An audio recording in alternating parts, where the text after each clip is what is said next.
Hello and welcome back to another episode of Bedtime Stories. My name is Tracy and I'm your host. Tonight we are working on chapter 7 of the Beasts of Tarzan entitled Betrayed. But before I get started, I need to ask you some very serious questions. Did you subscribe to the channel yet? Have you hit the little bell for your notifications? Did you go pee in the potty? Have you brushed your teeth? Have you got your water? Next to the bed? Are you tucked in comfy cozy? Have you done your stretches? I hope you do those, you do your stretches and then get tucked in comfy cozy, because doing it the other way around kind of defeats the purpose of both. But you do you, boo. You got all of that done now? Nice, great job. All right, well, I'm going to go ahead and start this chapter. I've read it already once, but YouTube was like, I don't like that recording. Do it again. So we're doing it again. All right. Chapter 7, Betrayed. The two savages, Kaviri and Mugambi, squatted before the entrance to Kavari's hut and looked at one another, Kavari with ill-concealed alarm. What is it? He whispered. It is Bwana Tarzan and his people, replied Mugambi. But what they are doing, I know not. Unless it be that they are devouring your people who ran away. Kavari shuddered and rolled his eyes fearfully toward the jungle. In all his long life in the savage forest, he had never heard such an awful, fearsome din. Excuse me, I missed a light. All right. Closer and closer came the sounds, and now with them were mingled the terrified shrieks of women and children and of men. For 20 long minutes, the blood-curdling cries continued until they seemed but a stone's throw from the palisade. Kaviri rose to flee, but Mugambi seized and held him, for such had been the command of Tarzan. A moment later, a horde of terrified natives burst from the jungle, racing toward the shelter of their huts. Like frightened sheep they ran, and behind them, driving them as sheep might be driven, came Tarzan and Cheetah and the hideous apes of Akut. Presently Tarzan stood before Kaviri, the old quiet smile upon his lips. Your people have returned, my brother, he said, and now you may select those who are to accompany me and paddle my canoe. Tremblingly, Kavari tottered to his feet, calling to his people to come from their huts, but none responded to the summons. Tell them, suggested Tarzan, that if they do not come, I shall send my people in after them. If you are indeed... Wait. Excuse me. I turned one too many pages. Sorry. Kavari did as he was bid, and in an instant the entire population of the village came forth, their wide and frightened eyes rolling from one to another of the savage creatures that wandered about the village street. Quickly, Kaviri designated a dozen warriors to accompany Tarzan. The poor fellows went almost white with terror at the prospect of close contact with the panther and the apes in the narrow confines of the canoes. But when Kaviri explained to them that there was no escape, that Bwana Tarzan would pursue them with his grim horde should they attempt to run away from the duty, they finally went gloomily down to the river and took their places in the canoe. It was with a sigh of relief that their chieftain saw the party disappear about a headland, a short distance upriver.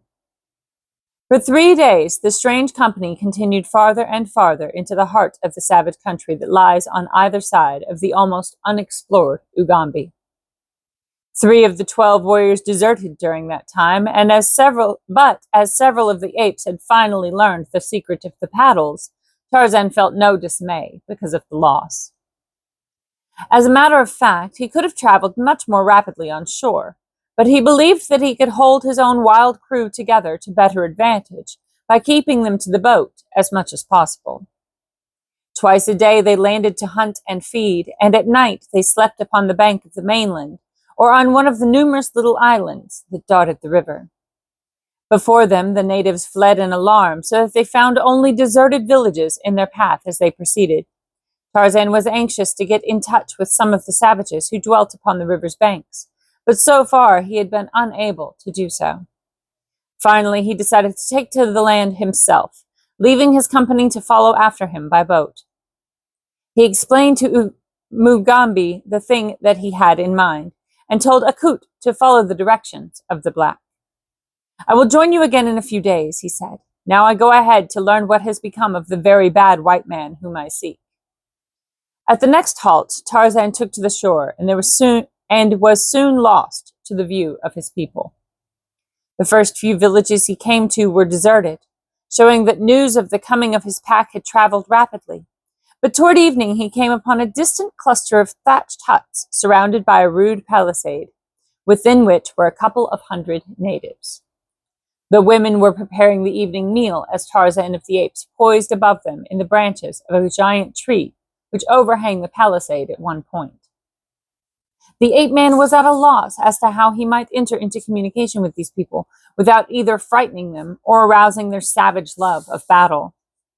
He had no desire to fight now, for he was upon a much more important mission than that of battling with every chance tribe that he should happen to meet with.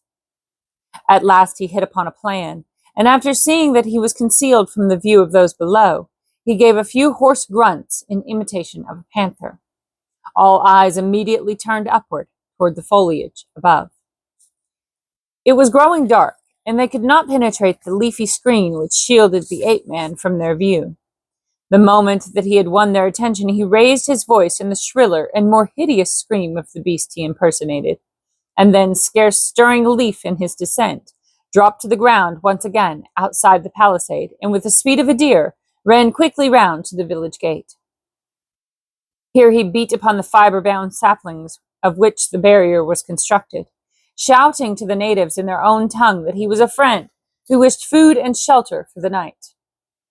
Tarzan knew well the nature of the black man. He was aware that the grunting and screaming of Sheeta in the tree above them would set their nerves on edge, and that his pounding upon their gate after dark would still further add to their terror. That they did not reply to his hail was no surprise, for natives are fearful of any voice that comes out of the night from beyond their palisades, attributing it always to some demon or other ghostly visitor. But still he continued to call. "Let me in, my friends," he cried. "I am a white man pursuing the very bad white man who passed this way a few days ago. I follow to punish him for the sins he has committed against you and me. If you doubt my friendship, I will prove it to you by going into the tree above your village and driving Sheeta back into the jungle before he leaps among you. If you will not promise to take me in and treat me as a friend, I shall let Sheeta stay and devour you." For a moment there was silence. Then the voice of an old man came out of the quiet of the village street. "If you are indeed a white man and a friend, we will let you come in, but first you must drive Sheeta away." "Very well," replied Tarzan. "Listen, and you shall hear Sheeta fleeing before me." The ape-man returned quickly to the tree, and this time he made a great noise as he entered the branches, at the same time growling ominously after the manner of the panther, so that those below would believe that the great beast was still there. When he reached a point well above the village street, he made a great commotion, shaking the tree violently, crying aloud to the panther to flee or be killed, and punctuating his own voice with the screams and mouthings of an angry beast. Presently he raced toward the opposite side of the tree and off into the jungle, pounding loudly against the boles of trees as he went, and voicing the panther's diminishing growls as he drew further and further away from the village. A few minutes later he returned to the village gate, calling to the natives within. "I have driven Sheeta away," he said. "Now come and admit me as you promised." For a time there was a sound of excited discussion within the palisade, but at length a half-dozen warriors came and opened the gates, peering anxiously out in evident trepidation as to the nature of the creature which they should find waiting there. They were not much relieved at the sight of an almost naked white man, but when Tarzan had reassured them in quiet tones, protesting his friendship for them, they opened the barrier a trifle farther and admitted him. When the gates had been once more secured, the self-confidence of the natives returned, and as Tarzan walked up the village street toward the chief's hut, he was surrounded by a host of curious men, women, and children. From the chief he learned that Rokoff had passed up the river a week previous, and that he had horns growing from his forehead and was accompanied by 1,000 devils, Later, the chief said that the very bad white man had remained a month in his village. Though none of these statements agreed with Kaviri's, that the Russian was but 3 days gone from the chieftain's village, and that his following was much smaller than now stated, Tarzan was in no manner surprised at the discrepancies, for he was quite familiar with the savage mind's strange manner of functioning. What he was most interested in knowing was that he was upon the right trail, and that it led toward the interior. In this circumstance, he knew that Rokoff could never escape him. After several hours of questioning and cross-questioning, the ape-man learned that another party had preceded the Russian by several days. 3 whites, a man, a woman, and a little man-child, with several masulas. Tarzan explained to the chief that his people would follow him in a canoe, probably the next day, and that though he might go on ahead of them, the chief was to receive them kindly and have no fear of them, for Mugambi would see that they did not harm the chief's people if they were accorded a friendly reception. And now, he concluded, I shall lay down beneath this tree and sleep. I am very tired. Permit no one to disturb me. The chief offered him a hut, but Tarzan, from past experience of native dwellings, preferred the open air, and further, he had plans of his own that could be better carried out if he remained beneath the tree. He gave as his reason a desire to be close at hand, should Sheeta return, and after this explanation, the chief was very glad to permit him to sleep beneath the tree. Tarzan had always found that it stood him in good stead to leave with natives the impression that he was to some extent possessed of more or less miraculous powers. He might easily have entered their village without recourse to the gates, but he believed that a sudden and unaccountable disappearance, when he was ready to leave them, would result in a more lasting impression upon their childlike minds. And so, as soon as the village was quiet in sleep, he rose, and leaping into the branches of the tree above him, faded silently into the black mystery of the jungle night. All the balance of that night, the ape-man swung rapidly through the upper and middle terraces of the forest. When the going was good, he preferred the upper branches of the giant trees, for then his way was better lighted by the moon. But so accustomed were all his senses to the grim world of his birth, that it was possible for him, even in the dense black shadows near the ground, to move with ease and rapidity. You or I, walking beneath the arcs of Main Street or Broadway or State Street, could not have moved more surely or with 1/10 the speed of the agile ape-man through the gloomy mazes that would have baffled us entirely. At dawn he stopped to feed, and then he slept for several hours, taking up the pursuit again toward noon. Twice he came upon natives, and though he had considerable difficulty in approaching them, he succeeded in each instance in quieting both their fears and bellicose intentions toward him, and learned from them that he was upon the trail of the Russian. 2 days later, upon following up the Ugambi, he came upon a large village. The chief, a wicked-looking fellow with the sharp-filed teeth that often denote the cannibal, received him with apparent friendliness. The ape-man was now thoroughly fatigued, and had determined to rest for 8 or 10 hours, that he might be fresh and strong when he caught up with Rokoff, as he was sure he must do within a very short time. The chief told him that the bearded white man had left his village only the morning before, and that doubtless he would be able to overtake him in a short time. The other party the chief had not seen or heard of, so he said. Tarzan did not like the appearance or manner of the fellow, who seemed, though friendly enough, to harbor a certain contempt for this half-naked white man who came with no followers and offered no presents. But he needed the rest and food that the village would afford him with less effort than the jungle. And so, as he knew no fear of man, beast, or devil, he curled himself up in the shadow of a hut and was soon asleep. Scarcely had he left the chief than the latter called 2 of his warriors, to whom he whispered a few instructions. A moment later, the sleek black bodies were racing along the river path, upstream toward the east. In the village, the chief maintained perfect quiet. He would permit no one to approach the sleeping visitor, nor any singing nor loud talking. He was remarkably solicitous lest his guest be disturbed. 3 hours later, several canoes came silently into view from up the Ugambi. They were being pushed ahead rapidly by the brawny muscles of their black crews. Upon the bank before the river stood the chief, his spear raised in a horizontal position above his head, as though in some manner of predetermined signal to those within the boats. And such indeed was the purpose of his attitude, which meant that the white stranger within his village still slept peacefully. In the bows of 2 of the canoes were the runners that the chief had sent forth 3 hours earlier. It was evident that they had been dispatched to follow and bring back this party, and that the signal from the bank was one that had been determined upon before they left the village.